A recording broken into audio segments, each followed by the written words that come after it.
Aku kebayangin nih seorang temen yang dia diam-diam nggak banyak ngomong, sekalinya ngomong nampol gitu.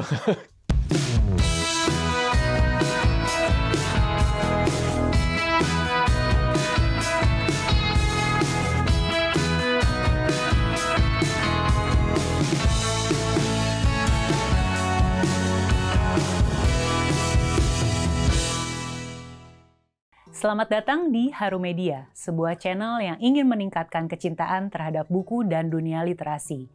Ini adalah segmen Bincang Haru bersama aku, Kanaya Sofia. Di episode kali ini kita akan berbincang dengan Dr. Andreas Kurniawan untuk membahas sebuah buku self-improvement berbentuk esai, terjemahan Indonesia yang judulnya, kata yang mewakilinya, mungkin menggelitik rasa penasaran ya, yaitu ini dia, Siapa yang Datang ke Pemakamanku Saat Aku Mati Nanti, yang ditulis oleh Kim Sang-hyun.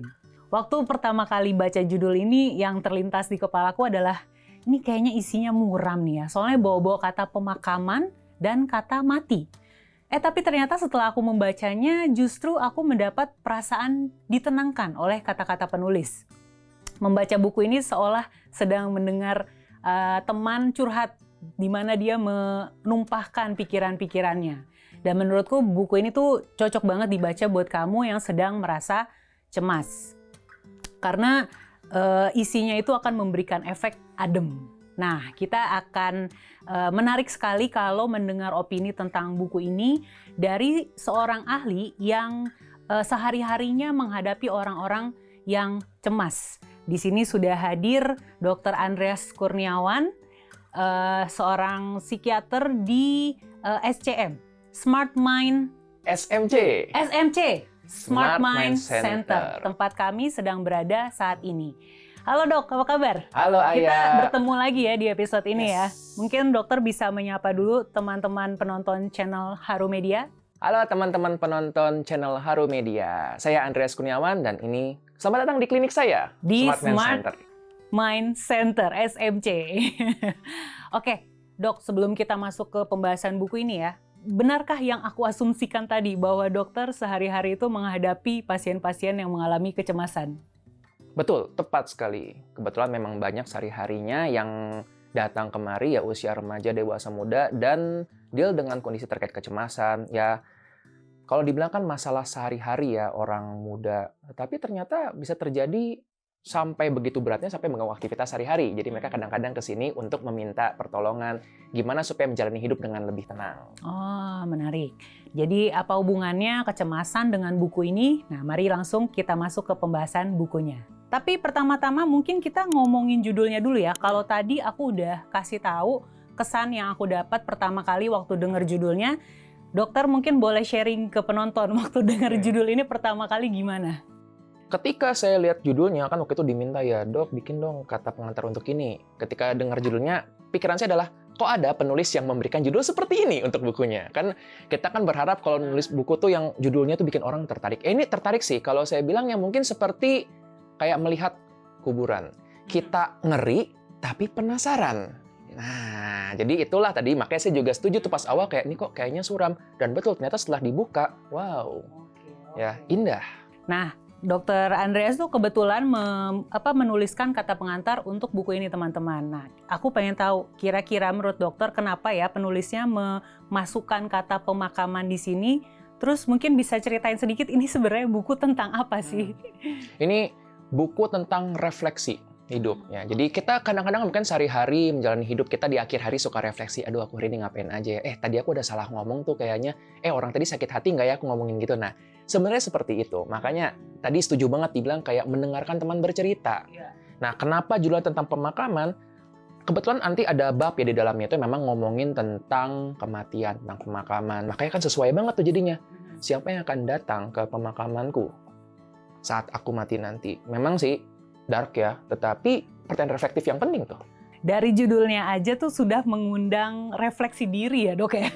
Baru membaca judulnya aja kita udah merenungkan pikiran udah cukup jauh kemana-mana gitu ya. Nah, Balik lagi tadi kan dokter menuliskan kata pengantar di sini ya, dan dokter bilang juga tadi juga sudah disinggung bahwa buku ini tuh serasa mengajak pembaca untuk merefleksikan diri.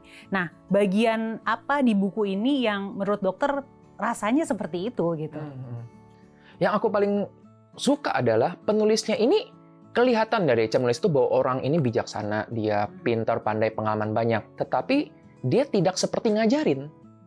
Makanya lebih kayak bercerita, dia nggak kayak, oh kamu harusnya begini, gini. Ada beberapa di sini yang dia ngomong memang ya kita sebaiknya bagaimana, apa yang baik akan dilakukan. Dan ketika membaca itu, kita dihadapkan ya, kalau dia kan berupa chapter-chapter kecil ya, ada potongan-potongan kecil, misalnya tentang kecemasan, tentang sukacita di hari ini. Jadi sebenarnya hal-hal yang mungkin kita udah biasa dengarkan, kayak misalnya, ya kamu bersyukurlah untuk hal-hal kecil hari ini, itu udah biasa. Tetapi ketika penulisnya ini menceritakan versi dia, kita bisa ngerasa kayak, oh ya yang kamu omongin benar juga ya. Nah, saya merasa apa mungkin dari cara dia menuliskannya yang rendah hati, yang humble, padahal kelihatan berbobot sekali. Nah, tadi dokter bilang bahwa buku ini bisa digunakan untuk merefleksikan diri. Tapi menurut dokter seefektif apa sih kita sebagai pembaca merefleksikan diri dari apa yang sudah dibaca? Dan menurut dokter apa manfaatnya? Saya rasa membaca itu salah satu cara yang paling efektif untuk kita refleksi diri. Tapi tergantung gimana cara kita membacanya. Paling bagus kan ada istilah begini ya, ketika kita mau dituang suatu teh, baiknya kita kosongkan dulu cangkir kita. Maka sama, ketika kita membaca suatu buku, mungkin kita sudah punya asumsi, sudah punya pendapat, dan kalau kita berpegang pada pendapat itu, bisa jadi apapun yang kita baca bakal mental. Maka ketika kita mau refleksi, baiknya memang kita kosongkan dulu diri kita siap untuk menerima apapun yang kita baca. Termasuk itu juga yang saya rasakan ketika membaca buku ini. Karena topik-topik di sini mungkin topik yang sehari-hari bakal kita familiar, kayak misalnya tentang kecemasan, tentang bersyukur, tentang kehidupan apa yang kuinginkan. Bisa jadi kita mikir udah kayak aku udah tahu tentang ini, tapi coba deh kosongkan, refleksikan. Itu seperti kita agak mundur dari diri kita dan melihat rancangan hidup kita tuh lebih luas lagi. Agak mundur dulu dan melihat gambaran besarnya ya. Dan menurutku juga kalau kita merefleksikannya dari apa yang kita baca itu tidak terkesan digurui ya, seperti yang dokter bilang tadi. Justru kita bisa melihatnya dari contoh kasus yang dialami oleh orang lain. Betul sekali, Aya. Menarik. Nah, ngomongin soal temen ya, kalau diibaratkan buku ini adalah teman, menurut dokter dia nih tipe teman yang seperti apa? Kira-kira dokter bisa nebak-nebak nggak dia tuh mungkin manusia dengan sifat yang seperti apa kalau dilihat dari gaya bahasanya serta apa yang dia utarakan di sini? Aku kebayangin nih seorang teman yang dia diam-diam nggak banyak ngomong, sekalinya ngomong nampol gitu. Gimana tuh ya? Jadi kalau sekali ngomong langsung gitu, kena banget. Ya, dia menghanyutkan ya. Dia bukan tipe-tipe yang kayak dia pengen untuk kelihatan hebat, enggak, dia cuma tampil apa adanya, tapi ya dia tahu potensi, dia tahu bahwa dia punya kapasitas, dan ya kita mau untuk mendengarkan dia. Nah, pas aku baca buku ini ya dok ya, banyak banget kalimat-kalimat yang aku garis bawahi, aku tandain pakai post-it karena emang bagus-bagus dan menenangkan hati. Tapi kalau dokter sendiri kalau ditanya kutipan mana nih yang paling berkesan dari semua yang ada dalam buku ini, mungkin bisa dibagikan ke penonton. Karena saya mewakili teman-teman overthinking Indonesia, tentu yang diambil. Overthinking hustle culture ya. Iya. Jadi kita bakal ngangkat topik tentang yang bagian ini, bab tentang kecemasan ya. Nah, ada satu kalimat di sini yang menurut saya tuh ini ini menenangkan banget ya. Dia ngomongin tentang, nah ini, ada kalau memang harus cemas, lakukanlah apa yang ingin kamu lakukan. Toh hidup ini hanya satu kali. Nah, jadi ini lagi-lagi saya suka kalimat yang kontradiktif. Kalau memang cemas, lakukan aja. Loh, kan kita cemas, kok dilakukan gitu kan? Nah, terus karena gini, ketika membaca ini saya teringat tentang ada sebuah kutipan begini. Berani itu bukanlah ketiadaan rasa takut. Berani itu adalah kamu takut tetapi kamu tetap melakukannya karena kamu tahu itu sesuatu yang bermakna buat dilakukan. Sama kayak misalnya aku pengen misalnya naik roller coaster. Kita nggak nunggu sampai rasa takutnya hilang, baru kita naik. Kita takut dan kita tetap naik karena kita tahu bakal ada serunya sama teman-teman. Makanya ketika melihat itu, saya melihat bahwa ya kalimat ini nih meaningful sekali. Kalau memang harus cemas, ya lakukan aja yang pengen kamu lakukan. Jangan nunggu sampai cemasnya hilang. Oke, menarik ya. Itu juga salah satu kalimat yang aku suka sih. Buku Siapa Yang Datang ke Pemakamanku Saat Aku Mati Nanti berisikan pikiran-pikiran dari si penulis yang memberikan efek menenangkan. Dan pada akhirnya akan membuat pembaca bisa merefleksikannya ke diri sendiri. Nah dok, bisa nggak dikasih kalimat penutup kepada penonton tentang buku ini? Oke, buat teman-teman yang mau baca buku ini, saranku jangan diburu-buru bacanya.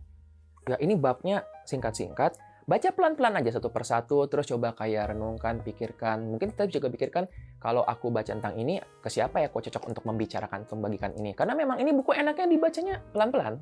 Seperti ngobrol sama teman kan ya, mungkin kita kayak, aku pengen ngomongin 15 topik dalam 1 jam dengan kamu gitu. Kayaknya walaupun memungkinkan, kita akan kehilangan banyak banget momen di situ. Jadi baca pelan-pelan aja. Bahkan bisa dibaca berulang-ulang ya dok ya. Bisa lagi membalik ke bagian-bagian yang rasanya ngena banget gitu ke diri sendiri. Oke, terima kasih dok untuk waktunya dan juga untuk diskusinya yang menarik ini. Sama-sama, ya. Terima kasih juga teman-teman sudah menonton sampai detik ini.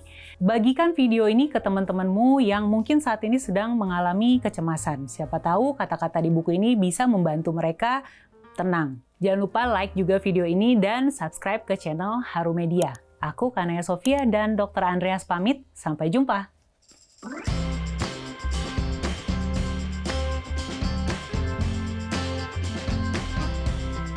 Siapa yang datang ke pemakamanku saat aku mati nanti adalah sebuah buku yang mengajak kita untuk merefleksikan diri dan serasa mendengarkan seorang teman baik bercerita. Bagi kamu yang sudah membaca buku ini, tulis di kolom komentar ya, bagian mana yang paling menyentuh dan menenangkan batinmu. Tetaplah terhubung dengan Haru Media dengan cara subscribe channel ini karena masih banyak video menarik yang ingin kami bagikan kepada kalian. Sampai jumpa di video selanjutnya.